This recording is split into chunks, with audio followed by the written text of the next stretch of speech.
Astronaut Luke के घर पर अंतरिक्ष यात्रियों का एक समूह अपने प्रियजनों के साथ एक विदाई पार्टी का जश्न मना रहा है, क्योंकि वो जल्द ही मंगल ग्रह के पहले मिशन पर रवाना होने वाले हैं। उनके सभी प्रियजन और परिचित उन्हें अलविदा कहने के लिए उपस्थित हैं। इस पार्टी में जिम भी आता है, हालांकि उसे आने में थोड़ी देर हो चुकी थी।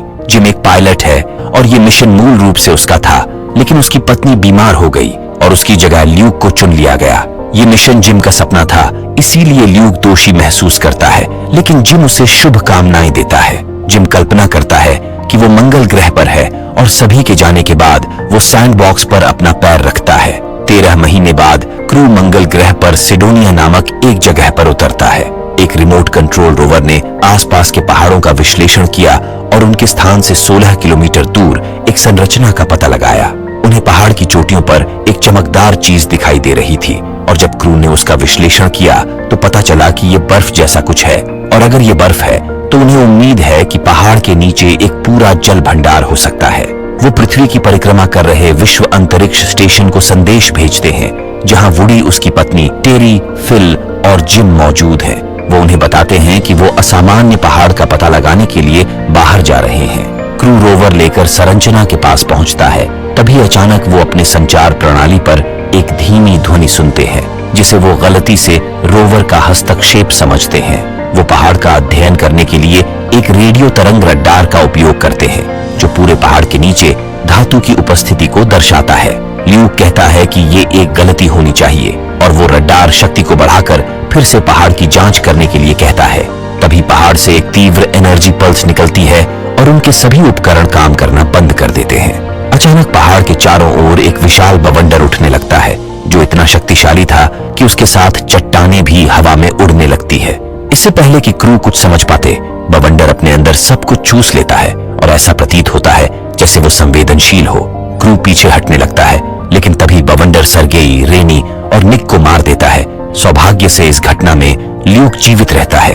जब बवंडर शांत हो जाता है तो एक विशाल धातु का चेहरा सामने आता है। इस घटना के परिणाम स्वरूप अंतरिक्ष स्टेशन को ऊर्जा के एक अत्यंत शक्तिशाली विस्फोट का पता चलता है और क्रू एक आपातकालीन बैठक का आयोजन करते हैं। उन्हें ल्यूक का एक वीडियो प्राप्त होता है, जिसमें वो भ्रमित होकर वर्णन करता है कि सभी क्रू मारे गए हैं और वो बचा हुआ एकमात्र व्यक्ति है।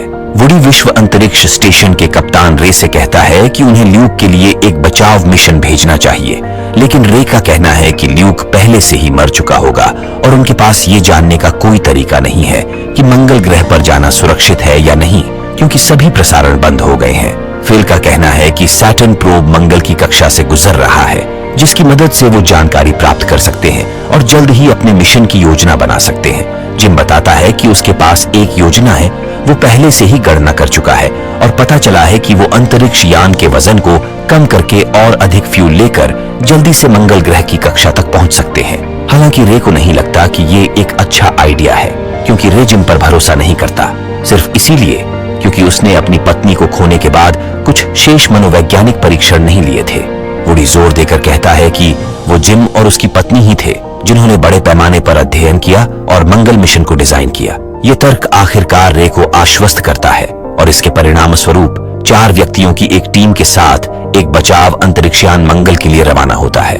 174 दिनों के बाद जब वो मंगल ग्रह के करीब पहुंचते हैं तो उन्होंने देखा कि मंगल पर एक रेतीला तूफान शुरू हुआ है, जो सीधा मार्स 1 के अभियान शिविर की ओर बढ़ रहा है। इसलिए अब उन्हें निर्धारित समय से पहले आगे बढ़ना होगा, नहीं तो तूफान पूरे ग्रह को कवर कर लेगा।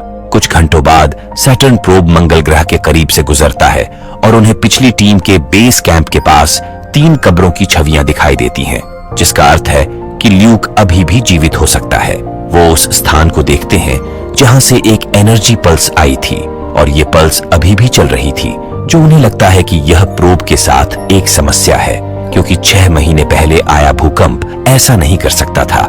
हालांकि जिम को नहीं लगता कि ये एक भूकंप था। कैप्टन रे क्रू को मंगल पर लैंड करने की इजाजत दे देता है। लैंड करने से पहले जिम पुराने वीडियो देखकर अपनी पत्नी को याद करता है। मंगल ग्रह पर कदम रखना हमेशा से ही उसका सपना था, क्योंकि उसे यकीन था कि वहां कुछ अथाह है, लेकिन बदकिस्मती से वो कभी पूरा नहीं हुआ। इसलिए अब जिम उन सवालों के जवाब प्राप्त करने का इरादा रखता है जो वो चाहती थी। जब क्रू मंगल पर उतरने की तैयारी कर रहे थे, तभी अचानक माइक्रोमीटियोरॉइड जहाज से टकराते हैं, जिससे फील के हाथ में चोट लग जाती है और जहाज में छेद हो जाते हैं। परिणाम स्वरूप जहाज का दबाव कम होने लगता है। वुडी टीम की मदद से अंदर और बाहर से छेद को सील कर देता है, लेकिन उन्हें इस बात की कोई जानकारी नहीं है कि उल्का पिंडों ने उनके फ्यूल टैंक को भी क्षतिग्रस्त कर दिया है, जिससे मंगल के वायुमंडल में फ्यूल लीक हो रहा था। जैसे ही वो इंजन को फायर करते हैं तो एक विस्फोट होता है जो उनके जहाज को नष्ट कर देता है। अब जहाज वायुमंडल में गिरने लगता है, जिसका अर्थ है कि ये 3 मिनट में जल जाएगा। क्रू के पास ये जहाज छोड़ने के अलावा और कोई रास्ता नहीं था। तभी उन्हें एक सप्लाई मॉड्यूल के बारे में पता चलता है जो मिशन मार्स 1 द्वारा कक्षा में छोड़ा गया था और उनसे केवल 1 किलोमीटर दूर था। क्रू ने फैसला किया कि वो स्पेस वॉक करके सप्लाई मॉड्यूल तक पहुंचने की कोशिश करेंगे। खुद को एक दूसरे से बांधे हुए वो बाहर निकलते हैं, लेकिन पता चला कि सप्लाई मॉड्यूल बहुत तेजी से आगे बढ़ रहा है। वुडी ने फैसला किया कि वो अपने जेट पैक में सभी फ्यूल का उपयोग करके मॉड्यूल की तरफ पूरी गति से उड़ान भरेगा और एक ग्रैपलिंग गन वायर लेगा जिसे वो मॉड्यूल के साथ जोड़ देगा। हालांकि फ्यूल जल्द ही खत्म हो जाता है और वो अपनी रफ्तार धीमी नहीं कर सकता था, जिससे वो तेजी से मॉड्यूल के पास जाने लगता है। वो वायर को मॉड्यूल के साथ जोड़ देता है, लेकिन अपनी पकड़ खो देता है और स्पेस में बिना किसी फ्यूल के फंस जाता है। क्रू के बाकी सदस्य उसे बचाने की बात करते हैं, लेकिन वुडी का कहना है कि उनके पास वापस जाने के लिए फ्यूल नहीं बचेगा। क्रू सफलतापूर्वक मॉड्यूल पर कदम रखता है। टेरी वुडी को बचाने के लिए बेताब है और वो अपने पति को मरते हुए नहीं देख सकती, इसीलिए वो अपने जेट पैक का उपयोग करके वुडी को वापस लाने का प्रयास करती है। लेकिन वुडी उसे वापस लौटने को कहता है, क्योंकि अगर वो आगे बढ़ती है तो वापस मॉड्यूल पर जाने के लिए उसके पास फ्यूल नहीं बचेगा। वुडी को बचाने के आखिरी प्रयास में वो उसकी तरफ केबल फेंकती है, लेकिन दुर्भाग्य से वुडी उसकी पहुंच से बाहर था। टेरी थोड़ा और आगे जाकर प्रयास करना चाहती है, लेकिन वुडी जानता है कि अगर वो ऐसा करती है तो वो वापस नहीं लौट सकती। इसीलिए उसने टेरी से कहा कि वो उससे प्यार करता है और फिर अपना हेलमेट उतार दिया, जिससे वो पल भर में मर गया। टेरी ये देखकर पूरी तरह से टूट जाती है, लेकिन जिम उसे सांत्वना देता है। अंतरिक्ष स्टेशन में कर्मचारियों को मार्स 2 से सिग्नल मिलना बंद हो जाते हैं, लेकिन अचानक उन्हें डेटा प्राप्त होता है कि सप्लाई मॉड्यूल मंगल ग्रह पर उतरा है। रे का मानना है कि केवल जिम ही ऐसी चीज करने में सक्षम है। टेरी और फिल मंगल ग्रह पर सप्लाई मॉड्यूल को उतारने में कामयाब रहे। वो पिछले मिशन के बेस कैंप में पहुंचते हैं, जहां उन्हें अधिकांश उपकरण क्षतिग्रस्त मिलते हैं, लेकिन फिर भी वो उनकी मरम्मत करके घर वापस जा सकते हैं। जिम ग्रीन हाउस में जाता है और देखता है कि कोई लंबे समय से यहाँ रह रहा है, क्योंकि सभी उपकरण चालू हैं और पौधे उज्जवल रूप से जीवित हैं। तभी अचानक ल्यूक उस पर हमला करता है, क्योंकि उसे लगता है कि जिम केवल उसका भ्रम है। लेकिन जिम उसे ये कहकर शांत करता है कि उसका बेटा बॉबी है और उसकी वाइफ का नाम डेबरा है। वो एक किताब पढ़ रहा है जिसे उसका बेटा बॉबी भी पृथ्वी पर पढ़ रहा है।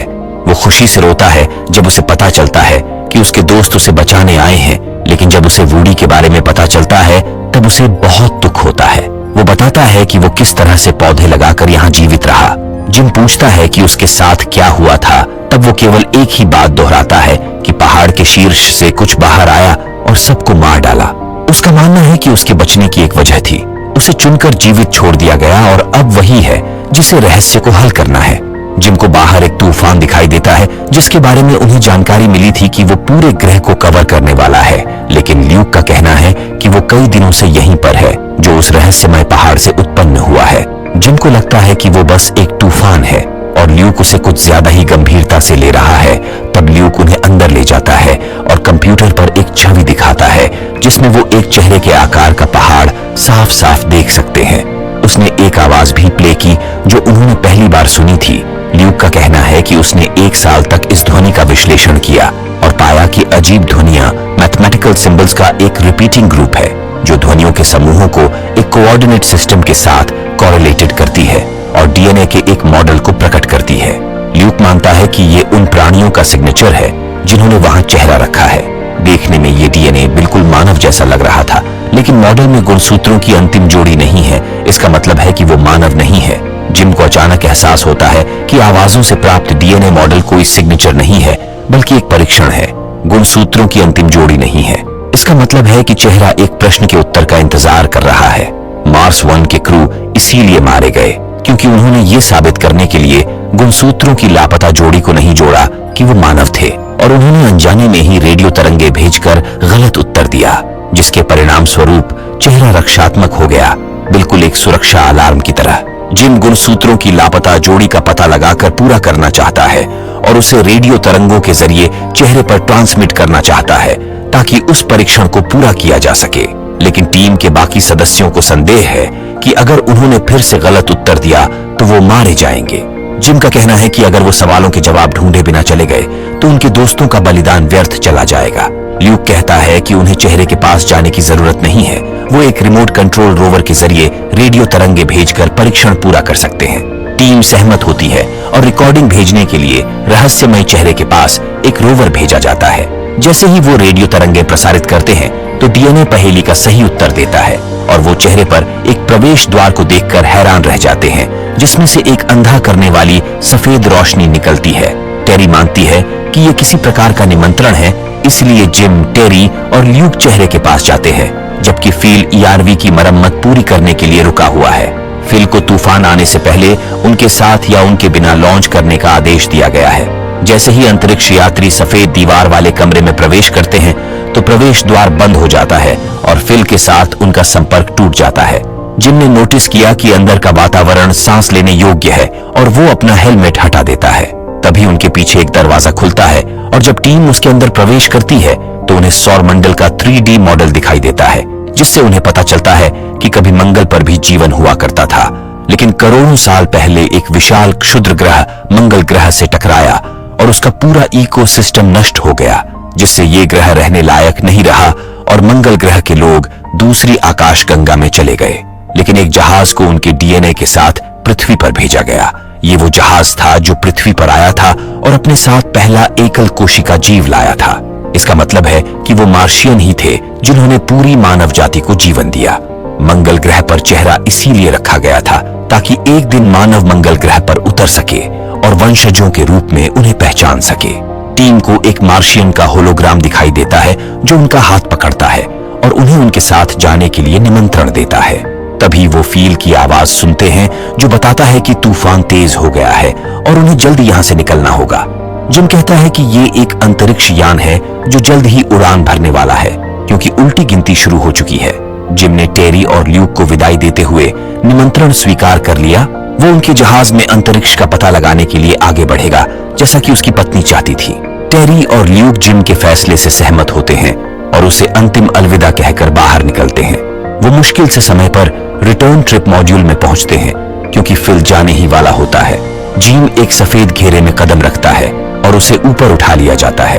जब कैप्सूल में पानी भरने लगता है तो वो घबराने लगता है, लेकिन जल्द ही उसे पता चलता है कि वो इसमें सांस ले सकता है। जिम अपने जीवन के सभी बेहतरीन क्षणों को याद करता है और नई दुनिया की यात्रा करने के लिए तैयार हो जाता है।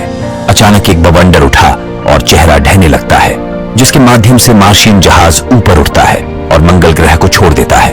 फील, टेरी और ल्यूक जहाज को एक आकाशगंगा की ओर जाते हुए देखते हैं और जिम को शुभकामनाएं देते हैं।